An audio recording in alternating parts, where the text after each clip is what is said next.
Saudara, setiap daerah memiliki tradisi dalam merayakan Idul Fitri. Di Kota Palu, warga Muslim keturunan Arab masih mempertahankan tradisi Iwat atau Lebaran Arab. Tradisi ini dilakukan turun-temurun sejak puluhan tahun lalu dan sempat ditiadakan selama 2 tahun karena COVID-19.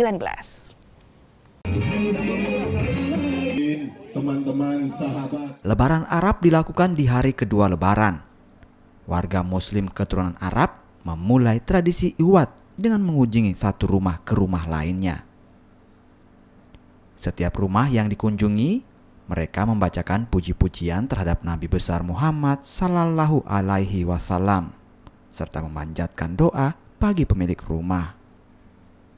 Usai berdoa bersama, kemeriahan dimulai dengan menyalakan petasan serta membagikan uang dari lantai 2 sebuah rumah tua. Rumah tua ini ke depan akan dijadikan cagar budaya Sulawesi Tengah. Dilaksanakan oleh orang-orang tua kami dulu. Ini dilaksanakan sebelum zaman kemerdekaan. Eid Mubarak. Jadi Iwat ini hari kedua Lebaran kita berkumpul di Masjid Nur, kemudian kita ziarah ke makam guru tua, salah seorang tokoh penyebar agama Islam. Dari situ kami berjalan dari rumah ke rumah mewakili rumah keluarga-keluarga, dan kami tujuan dan intinya adalah silaturahmi.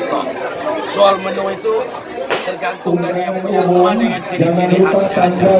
Nah, penutup ini di rumah Tokoh Nadol ini adalah rumah orang tua Arab pertama yang ada di Palu. Iwat memiliki arti kembali, saling mengunjungi dan memberikan salam di setiap rumah yang didatangi, serta memfitrahkan diri. Iwat digelar sejak tahun 1920 dan menjadi tradisi turun-temurun bagi warga keturunan Arab di Sulawesi Tengah.